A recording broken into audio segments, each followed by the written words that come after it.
ಮಾತನಾಡಿದ ಶಾಸಕ ಅಲ್ಲಮ್ಮ ಪ್ರಭು ಪಾಟೀಲ್, ಕಾಂಗ್ರೆಸ್ ಪಕ್ಷದಲ್ಲಿ ಸಚಿವ ಸ್ಥಾನದ ಆಕಾಂಕ್ಷಿಗಳು ಸಾಕಷ್ಟು ಜನರಿದ್ದಾರೆ. ಸಚಿವರಾಗಬೇಕೆಂಬ ಆಸೆ ಎಲ್ರಿಗೂ ಕೂಡ ಇರುತ್ತೆ, ಅದು ಸಹಜ ಅಂತ ಹೇಳಿದ್ದಾರೆ.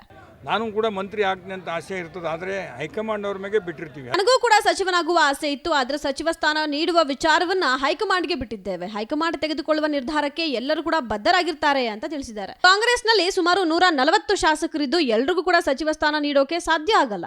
ಕೆಲವರಿಗೆ ಸಚಿವ ಸ್ಥಾನ ಕೈತಪ್ಪಿದ ಹಿನ್ನೆಲೆಯಲ್ಲಿ ಅಸಮಾಧಾನ ಅಥವಾ ಕೋಪ ಬಂದಿರಬಹುದು. ಶಾಸಕರ ಅಸಮಾಧಾನವನ್ನ ತಣ್ಣಗಾಗಿಸಲು ಮುಖ್ಯಮಂತ್ರಿ ಹಾಗೂ ಡಿಸಿಎಂ ಪಕ್ಷದ ನಾಯಕರು ಮನೆ ಮನೆಗೆ ತೆರಳಿ ಮಾತುಕತೆಯನ್ನು ನಡೆಸ್ತಾ ಇದ್ದಾರೆ. ಇದೀಗ ಬಹುತೇಕ ಎಲ್ಲವೂ ಕೂಡ ಬಗೆಹರಿದಿದೆ ಅಂತ ಅಲ್ಲಮ್ಮ ಪ್ರಭು ಪಾಟೀಲ್ ಅವರು ತಿಳಿಸಿದ್ದಾರೆ. ಸಚಿವ ಸ್ಥಾನ ಅಸಮಾಧಾನ ಸ್ವಾಭಾವಿಕ. ನೋಡಿ, ಯಾವುದೇ ಸರ್ಕಾರ ಇರಲಿ, ಕಾಂಗ್ರೆಸ್ ಪಕ್ಷ ಬಹಳ ದೊಡ್ಡದಾದಂಥ ಪಕ್ಷ, ಆಕಾಂಕ್ಷಿಗಳು ಭಾಳ ಇರ್ತಾರೆ. ಸೀಟ್ಗಳು 140 ಆರಿಸಿ ಬಂದಿವೆ. ಭಾಳಷ್ಟು ಹಳೆ ಜನರು ಆಸೆ ಇರ್ತದೆ ಮಂತ್ರಿ ಆಗ್ಬೇಕಂತ ಹೇಳಿ. ನಾನು ಕೂಡ ಮಂತ್ರಿ ಆಗ್ತೀನಿ ಅಂತ ಆಸೆ ಇರ್ತದೆ, ಆದರೆ ಹೈಕಮಾಂಡ್ ಅವ್ರ ಮೇಲೆ ಬಿಟ್ಟಿರ್ತೀವಿ. ಹೈಕಮಾಂಡ್ ಏನು ನಿರ್ಣಯ ತೆಗೆದುಕೊಳ್ತಾರೆ ಅದಕ್ಕೆ ಎಲ್ಲರೂ ಬದ್ಧರಿರ್ತಾರೆ. ಸ್ವಲ್ಪ ಕೋಪು ಬಂದಿರ್ತದೆ. 2 ದಿವಸ ಬಂದು ಸರಿಪಡಿಸಿದ್ದಾರೆ. ಸುರ್ಜೇವಾಲ್ ಅವರು, ಡಿ ಕೆ ಅವರು ಮನೆಗೆ ಹೋಗಿ ಎಲ್ಲರೂ ಒಪ್ಕೊಂಡಿದ್ದಾರೆ. ಸಮಾಧಾನ ಮುಂದುವರೆದ ಕೆಲವರು ಸಚಿವರು ನಾವು ತ್ಯಾಗ ಮಾಡ್ಲಿಕ್ಕೆ ರೆಡಿ ಇದೀವಿ ಏನೇನು ಹೇಳ್ತಿದ್ದಾರೆ. ಇಲ್ಲ ಎಲ್ಲ ಸಮಾಧಾನ ಆಗಿ ಶಾಂತ ಆಗಿದೆ, ಸಮಾಧಾನಗೊಂಡಿದೆ.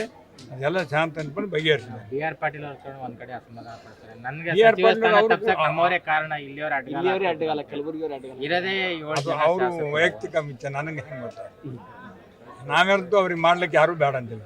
ನಾವು ಸ್ವತಃ ಅವ್ರಿಗೆ ಏನಪ್ಪ ಅಂದ್ರೆ ಮಾಡ್ರಿ ಅಂತ ಹೇಳಿ, ನಾವು ನನಗಾಗಿ ಕೇಳಿಲ್ಲ.